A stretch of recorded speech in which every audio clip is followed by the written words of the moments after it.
First of all, how impressed were you with Trevor Rogers tonight?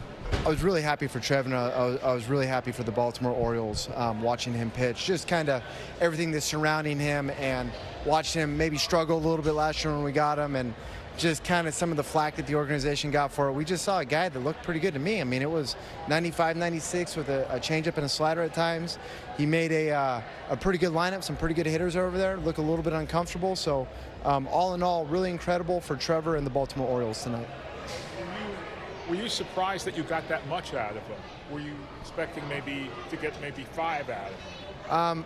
I think if anybody told you they had like a certain expectation as to what this was going to be, probably wasn't telling the truth. I'm not sure we knew what we were going to get. I think we knew going into spring training that he had made some adjustments in the offseason and things were really ticking up, but I think it was a knee injury. If I'm correct, he had a knee injury, goes to, has a couple rehab starts in the minor leagues, usually a couple rehab starts in A-ball and AA and AAA. It usually doesn't play that well when they get to the big leagues normally, but for some reason it played really good tonight. How much the rotation struggle? I mean, just how big of a boost could it be if he pitches like this consistently as he gets more opportunities? It was a great night. We'll see where this goes. There's a lot of moving pieces right now. If there are more opportunities for him, then hopefully he can continue to do what he did tonight. With his demeanor, his presence on the mound, he looked supremely confident. Like this wasn't his first start of the season. Well, I mean, it's a guy that was really good going back to 2021. So I think as a pitcher, I got to imagine that the stuff that he felt and the way he felt the ball coming out of his hand probably reminded him of what it used to feel like going back a couple years. So he looked confident. He's got a lot of experience in the big league. So, that would make sense. After a tough 2 games, delays, postponements, all that, just how nice was it for this team to get a win heading into the series finale? Really nice. We got a chance to split the series. We're just in there talking about it. We've had a good chance to win all 3 games. You look at kind of where we're at in terms of the roster. We're pretty decimated by injuries at this point, and to bring in a crew right here, we're missing a lot of main pieces and walk in and in the first game you have the lead 2-1 in the 6th, and then we had the lead in the first game today, going to extra innings. Had the lead late, going to extra innings, and then obviously to win 1-2-1. I think it's a credit to the room. Mullins okay?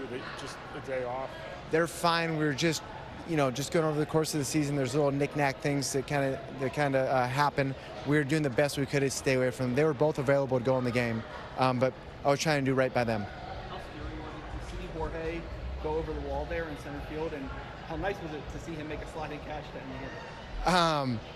I can't believe he got to the first ball, and the fact that he got glove on it was incredible. Their third base coach, Huddy, who's a good buddy of mine, was yelling at me. He's like, "Could you see that? Did you see he touched the ball?" We didn't know what happened. I thought he might have collided with Carlson, to be honest with you, the way the thing looked from where we were at. So impressive that he even got there. Not a lot of guys have the speed to do it. He did it. And then the sliding catch, I think it's just when you have a ball like that that's a little bit low, you get your eyes behind it as you're catching it. You don't want to catch it below your eyes. So I think he slid just because he was getting his eyes behind the ball. The bullpen being short, just how impressed were you with Sir Anthony, 5-out save, and then being able to lock back in after giving up that home run? Yeah, Kit too. Kit came into a big situation, and anytime you go through, you come in with runners on base, you get 2 big emotional outs, and then you got to sit for a while, which he did, and then he goes back out.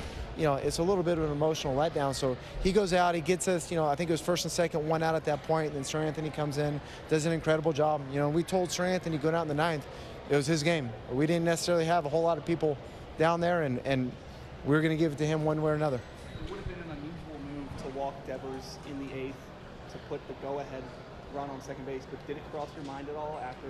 Remind me of the situation. First and second, 2 outs, Devers is up in the 8th. No, we trusted Frenchie to sprinkle his magic dust on Sir Anthony right there, and he did, and it worked. I think got him to pop up. So